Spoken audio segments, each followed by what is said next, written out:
empezar este segundo módulo, quisiera recordar dos citas importantes. La primera de Thomas Alva Edison, que dice: la creatividad consiste en 1% de inspiración y un 99% de transpiración. Y la segunda, del escritor y economista canadiense Stephen Leacock, que indicó: creo mucho en la suerte y he descubierto cuanto más intensamente trabajo, más suerte tengo. Estas dos citas, en el fondo, indican lo mismo. Crear de verdad supone mucho esfuerzo, mucho trabajo. Y ya vimos en el módulo anterior que la creatividad es una habilidad que se puede practicar y desarrollar. Por ello, si queremos potenciar nuestra capacidad mental, deberemos entrenar nuestra mente, ejercitarla. Quisiera compartiros unas preguntas de reflexión. ¿Qué pensáis? ¿La persona creativa nace o se hace? ¿Es una virtud de unos pocos o bien una actitud? Os dejo unos segundos para que penséis vuestra respuesta. Está claro que es un poco de ambas cosas. Todos nacemos con un talento determinado para la creatividad, pero también ya vimos que podemos desarrollarlo. Esa actitud es la que nos permitirá crecer y diseñar soluciones originales. Vamos a verlo con un ejemplo donde aparecen 3 saltos de altura. Una vez visto el vídeo, os pido responder a la siguiente pregunta. ¿Qué salto es más innovador? The high jump event. Dick Fosbury from the United States demonstrated a new style of high jump which some considered strange and awkward. It was a jump he had devised in the previous years, and one which unsettled his opponents. While the crowd at first saw him as a novelty, his continued success at clearing the ever-increasing height soon made it apparent he was a serious contender. Valentin Gavrilov from the Soviet Union failed at his attempt of 2.22 meters, while Fosbury and his US teammate Edward Carruthers cleared their way to a jump-off. The bar sat at 2.24. Carruthers failed, and Fosbury took his new style of high jump over the bar and into the history. Realizó una cosa rarísima, casi extravagante en aquella época. Decidió tirarse de espaldas, como hemos visto en el primer salto. En estas imágenes, la edición de Dick Fosbury es un claro ejemplo de proceso creativo, pues presenta 3 características del mismo. Hacer algo distinto, original. Pues Dick Fosbury saltó como nunca se había hecho antes. Lo hizo mejor que nadie, añadiendo valor y con ello consiguiendo la medalla de oro. Y la tercera característica es que ese elemento nuevo no es una excepción. Por ejemplo, podría tener una columna vertebral diferente a la del resto de los humanos, sino que se convierte en la norma. Ya vemos que si no estás preparado para equivocarte, solo copiarás, harás más de lo mismo para evitar riesgos. Una idea puede llegar de muchas maneras, pero el proceso creativo a través del cual pulimos esa idea hasta llegar a crear un producto o solución tiene por lo general 6 etapas. Y aunque el proceso creativo pueda parecer un concepto abstracto, esta estructura responde a un proceso generalizado de cómo las personas desarrollamos ideas o soluciones innovadoras. Este proceso fue desarrollado en 1926 por Graham Wallace, psicólogo y cofundador de la London School of Economics. A continuación mostramos esas etapas. Vemos las 6 fases del proceso creativo. Destacar que de estas, las que son puramente pensamiento creativo son la 2, 3 y 4. Pero las otras también son necesarias para lograr el desarrollo de una idea efectiva. Vamos a explorar estas etapas con un ejemplo. En la primera fase de preparación, imaginar que sois un diseñador de productos y os enfrentáis al desafío de crear un envase sostenible para un producto de consumo masivo. Se comienza investigando las tendencias en envases sostenibles y los problemas ambientales asociados con los envases tradicionales. También se identifican las necesidades y expectativas de los consumidores. En la segunda fase de generación, con toda la información recopilada, se comienza a generar ideas. Se usan técnicas de creatividad como el brainstorming para idear diferentes conceptos de envases. Se manipulan mentalmente los materiales recopilados y se exploran diversas soluciones, desde envases reutilizables hasta materiales biodegradables. Sigue la tercera fase de incubación. Aquí permite que la mente fluya y que sea libre y que en definitiva acabe desarrollando material para la cuarta fase, la de iluminación. Llega un momento en el que de repente una idea sobresaliente surge en la mente, puede ser mientras uno está en la ducha o dando un paseo. En este caso, se podría tener la revelación de un envase compuesto principalmente de materiales reciclados y fácilmente reutilizable por los consumidores. También a esta fase se le llama momento eureka o ajá, ¿no? Continúa la quinta fase de evaluación. La idea es emocionante, pero ahora se debe someter a un proceso de evaluación. Se realizan pruebas de viabilidad, se analizan los costos y beneficios y se considera si cumple con los objetivos de sostenibilidad. Esta fase garantiza que la idea sea valiosa y viable. En la última fase de desarrollo, se comienza a diseñar y a desarrollar el envase sostenible, trabajando en detalles como los materiales, la ergonomía y la estética. Y luego nos enfocamos en la difusión y comunicación de la creación, presentándola a la empresa y al público. Este proceso creativo ilustra cómo las distintas fases se combinan para crear una solución innovadora y sostenible para un problema. Cada fase desempeña un papel crucial en el viaje creativo y juntas conducen a resultados valiosos y creativos. Un aspecto importante es entender cómo los paradigmas son uno de los principales elementos que bloquean la creatividad. Un paradigma es la forma en la que se percibe el mundo. El paradigma nos explica cómo es el mundo y nos ayuda a predecir su comportamiento. Y hacemos afirmaciones del tipo: en algunas regiones tropicales actúan de este modo, o bien en Japón la gente se comporta así. ¿Cuál es la actitud correcta? Depende del paradigma, del paradigma en que nos encontremos. Por ejemplo, en la Edad Media se pensaba que la Tierra era el centro del universo y esta creencia lo condicionaba todo, hasta la religión y la ciencia. No había opción a plantear alternativas. Así era todo, pues así se creía. ¿eh?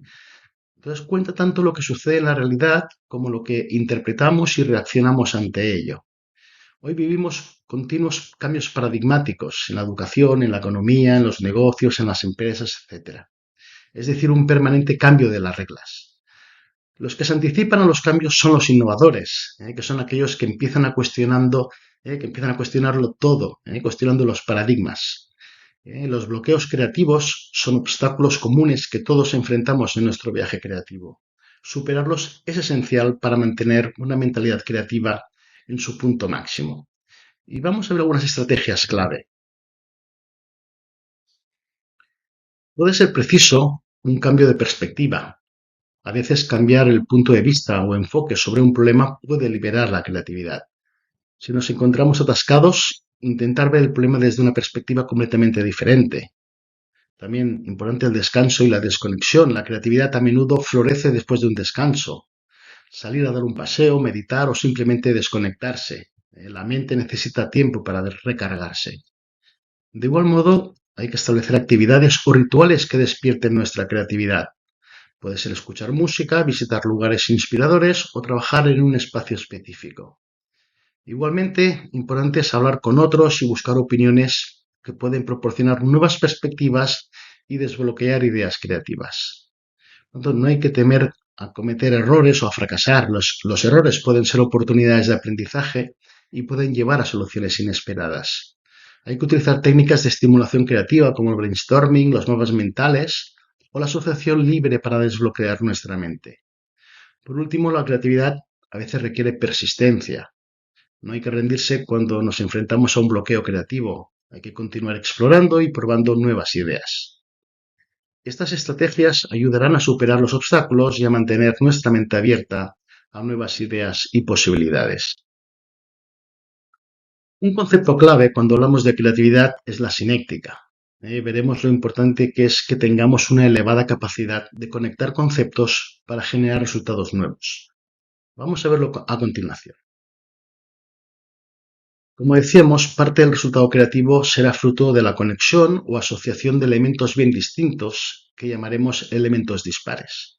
Una vez hayamos sido capaces de generar esas asociaciones, el resultado de las mismas será algo nuevo, un nuevo producto, por ejemplo.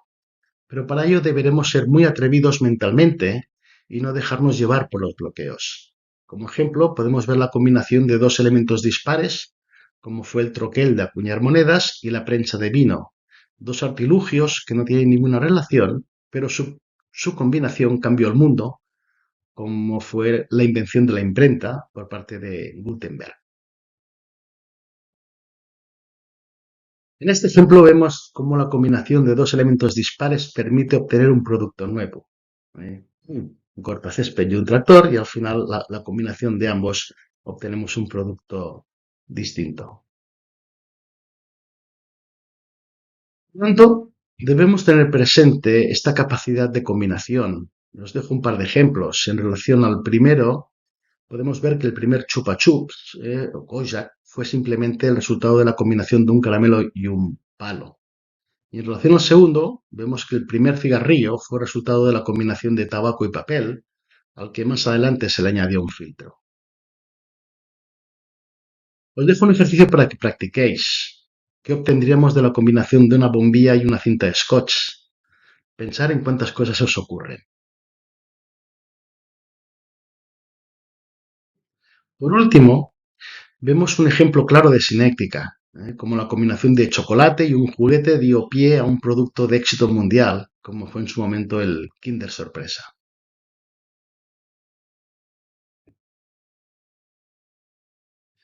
Vamos a presentar una herramienta que nos va a ayudar a generar multitud de ideas, multiplicando nuestra capacidad creativa natural.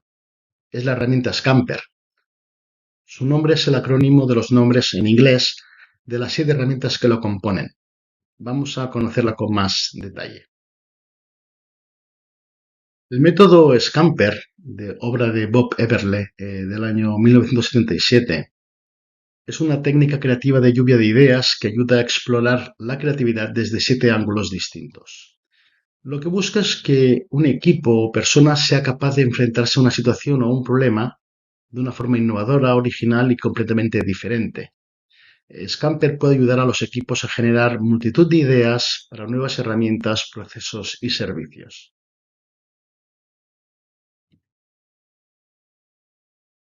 Hay que entender que podemos apoyarnos en las preguntas que se acompañan y también en todas aquellas que se nos pueda ocurrir para cada una de las 7 dimensiones.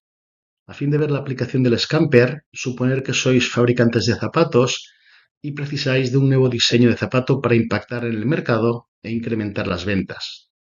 Os dejo un ejercicio para que apliquéis Scamper y poder rediseñar por completo este zapato, aplicando algunas de las preguntas planteadas en cada una de las 7 herramientas. Modo de ejemplo, si empezamos por la herramienta sustituir, podríamos preguntarnos qué podemos sustituir los zapatos. Y podríais hacer una larga lista. Por ejemplo, los cordones, el tipo de suela, los materiales, los colores, etcétera. Y en la segunda parte, a continuación, y es donde interviene la creatividad, podríamos decidir empezar por los cordones. Por lo tanto, si lo sustituimos, ¿qué ponemos en lugar de los cordones? Podríamos decir una cremallera, unos botones, o siendo más atrevidos, unos imanes o unos clips. Aquí es donde entra nuestra creatividad, clave para obtener resultados originales. Y así deberíamos seguir con cada una de las herramientas y con todas sus preguntas y todas las que podamos crear nosotros mismos. Os dejo unos ejemplos de aplicación del Scamper a distintas situaciones para una mayor comprensión en la aplicación de las preguntas que podéis hacer y ver los resultados obtenidos. Primero tenéis un ejemplo para el diseño de moda y ver cuáles podrían ser los resultados para cada una de las herramientas. Y en este segundo ejemplo podéis ver los resultados sobre las 7 herramientas para el caso de tener que diseñar una campaña de marketing en línea para un nuevo producto de belleza. Por tanto, tener en consideración estos ejemplos y unos resultados propuestos. Y en este último ejemplo podemos ver los resultados que se obtienen al trabajar con las 7 herramientas aplicados a los productos de la empresa Coca-Cola.